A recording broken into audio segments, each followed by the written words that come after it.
नमस्कार सभी को।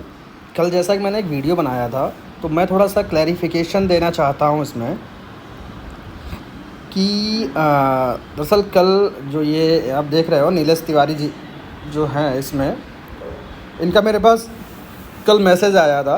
तो इन्होंने मुझसे कहा कि वो जो आपने वीडियो बनाया है, जो उसमें बोला है कि केस डिसमिस होने की बात कही है, वो एक्चुअली केस डिसमिस नहीं हुआ है। वो हम लोगों ने एसएलपी डाली थी, तो एसएलपी को कैंसिल किया गया, डिसमिस किया गया। यानी एक एप्लीकेशन में मतलब कुछ पॉइंट्स छूट जाते हैं जिनको हम बाद में वहाँ पे प्रेजेंट करते हैं, तो उसको इन्होंने कैंसिल किया। केस अभी भी चल रहा है। तो मैंने फिर देखा तो सही बात है ये उनकी। और फिर आज मेरे पास आदित्य जी का फ़ोन आया जो इस केस में हैं। आदित्य जी भी इस केस को लीड कर रहे हैं। तो इन लोगों का कहना है कि आप मतलब गलत तरीके से इंटरप्रिटेशन हो रहा है उसका ऑर्डर का। तो क्योंकि बच्चे सुप्रीम कोर्ट जाने की तैयारी अभी कर रहे हैं, क्योंकि अभी केस तो ख़त्म हुआ नहीं है, केस अभी चल रहा है। ये एसएलपी थी जिसमें उन्होंने उसको मतलब डिसमिस किया है। एक एप्लीकेशन थी जिसको उन्होंने डिसमिस किया है। तो मैं मेन वीडियो पर्पज़ है इस वीडियो का दोबारा बनाने का कि इसमें जैसे ये है, वो तो मैंने जो ऑर्डर था उसको, उसमें क्या क्या बातें थी उसको मैंने इंटरप्रेट किया था। बट सही बात है ये कि अगर देखा जाए तो ये अभी री नोटिफाई ऑन 24/10/2024, यानी 24/10/2024 को री नोटिफाई किया जाएगा इसको। यानी अभी ये केस ख़त्म नहीं हुआ है। बट जो उन्होंने एप्लीकेशन दी थी, जो प्लीडिंग्स दी थी, वो कंप्लीट हो चुकी हैं। जैसे in the mean while pleadings में भी कंप्लीटेड 23 में इन्होंने लिखा है। लेकिन अब 22 पॉइंट को लेकर भी कन्फ्यूज़न है लोगों में, तो इसको मैं थोड़ा सा समझाना चाहता हूँ। इसमें क्या इन्होंने कहा है, इसमें बोले हैं the aforesaid observation have been made purely for the purpose for the deciding the applications and will have no effect on the consideration on merits of the provisional appointment letters offer to the professional including for the purpose of joining. मतलब ये भी बात कह रहे हैं कि जो आपके प्रोविजनल अपॉइंटमेंट लेटर मिले हैं, तो उस पे मैं बिल्कुल भी मतलब जो मैंने ऊपर कहा है इसका उन पे कोई भी उनकी मेरिट पे इफ़ेक्ट नहीं पड़ेगा। कहने का मतलब ये प्योरली NESTS डिसाइड करेगा कि आपको जो प्रोविजनल अपॉइंटमेंट लेटर मिले हैं वो वैलिड रहेंगे या उनको कैंसिल किया जाएगा। पूरा इनके हक में है। बाकी इस जो ये SLP थी, इसमें उन्होंने ये बात बिल्कुल क्लियर करी है कि जो डिस्प्यूट का मैटर है कट ऑफ को लेकर के, तो वो फेवर में जाएगा कट ऑफ वालों के, यानी कि गवर्नमेंट के, यानी कि NESTS के फेवर में है। क्योंकि वो कह रहे हैं इसमें कोई भी क्वेश्चन है ही नहीं जहाँ पे ऐसी चीज़ें होती हैं। दो चीज़ें, जिसमें एक ऐसी सिचुएशन जहाँ पे कट ऑफ दी होती है, एक ऐसी सिचुएशन जहाँ पे कट ऑफ नहीं दी होती है।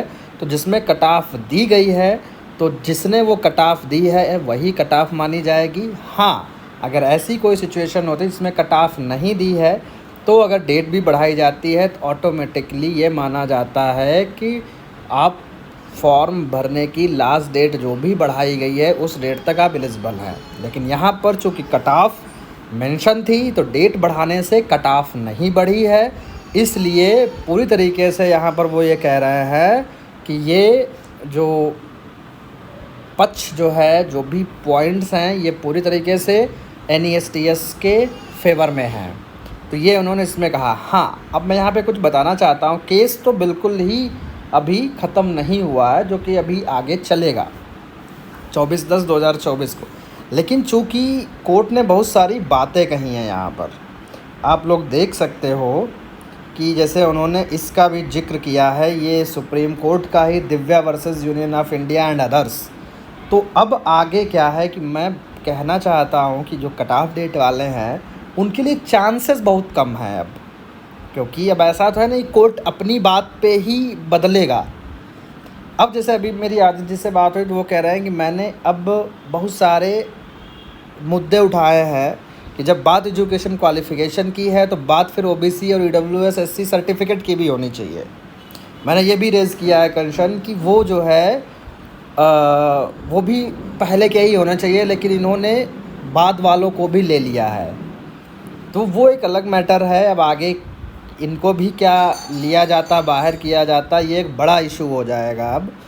लेकिन है क्या कि ये जो केस था 99% जो है कट ऑफ डेट वालों के अगेंस्ट जा रहा है। भले ही वो अक्टूबर डेट दे दी गई है, वो एक अलग मैटर है, अभी केस पूरी तरीके से ख़त्म नहीं हुआ। तो मेन पर्पज़ था वीडियो को, जबकि केस ख़त्म नहीं हुआ है तो कोई भी अभी एससी ना जाए, सुप्रीम कोर्ट ना जाए, मैं ये कहना चाहूँगा। क्योंकि पूरी अभी इस कोर्ट को ख़त्म होने दें, सॉरी इस जो भी ये केस चल रहा है इस कोर्ट में, इसको ख़त्म होने दें। इसका फाइनल डिसीज़न क्या आता है उसके बाद उसको बेस बना के आप जाइएगा। अभी कोई भी सुप्रीम कोर्ट ना जाए, ठीक है, क्योंकि सुप्रीम कोर्ट अभी आप जा भी नहीं सकते प्रॉपरली तरीके से, क्योंकि जब तक कोर्ट केस अभी ये ऑन गोइंग है। और अगर जाएंगे तो फिर, क्योंकि ये यहाँ से चल रहा है, बहुत सारे पॉइंट्स रखे गए हैं और स्टेप बाय स्टेप अगर जाएंगे तो ज़्यादा सही है। तो मैंने सोचा कि थोड़ा बहुत क्लैरिफिकेशन दे दूँ। कोर्ट तो मतलब कोर्ट केस ये ख़त्म नहीं हुआ, लेकिन ये जो इन्होंने एप्लीकेशन दी थी इसको उन्होंने बोला है कि लिखा है, In that view of the matter, this court is of the considered opinion that there is no merit in the application and the same are dismissed। तो जो applications इन्होंने दी हैं, जो अपने points raise किए हैं, तो वो dismiss किए जाते हैं। उनमें मतलब कह रहे हैं कि पूरा तरीके से ये NESTS के EMRS के फेवर में ही जा रहा है। तो ये बात थी, मैं सोचा बता दूं, क्योंकि अभी दोनों लोगों से कल नीलेश जी से बात हुई थी। हालांकि नीलेश जी एक बार और जब काउंटर एफिडेविट लगाया गया था, जब EMRS ने अपने सारे पॉइंट रखे थे, तब भी एक ये कोर्ट की कॉपी आई थी। तो नीलेश जी ने मुझसे बोला कि ये आप डिलीट कर दीजिए, मेरा पर्सनल मैटर है। तो खैर उस समय मैंने सोचा चलो कोई बात नहीं, मैंने उसको सर्कुलेट नहीं किया। इवन मैंने अपनी स्क्रीन पे भी वीडियो नहीं बनाया था, ना मैंने दिखाया, केवल आपको बता दिया था कि ये चीज़ें हो चुकी हैं। लेकिन आप बार बार उसी चीज़ को कर रहे हो। अब यह आपका पर्सनल मैटर नहीं है, क्योंकि इसमें ये अब पूरा अगर गवर्नमेंट है, इसमें बहुत सारे लोग हैं, तो ये पर्सनल कैसे हो गया? आपने कोर्ट केस किया है, अच्छी बात है, कोई दिक्कत नहीं है, सबका हक है अपनी लड़ाई लड़ने का। लेकिन अगर इसको सही दिशा में लगाया जाए, क्योंकि जो ये कहता है डिसीज़न, उसके हिसाब से जो मैंने रीड कर दिया, इंटरप्रेट कर दिया था, इसका क्या मतलब है। हाँ सर, मुझसे एक गलती हुई थी, मैं एक्सेप्ट कर रहा हूँ वो, कि मैंने ये बोल दिया था कि कोर्ट केस को डिसमिस कर दिया गया, जो कि नहीं हुआ है।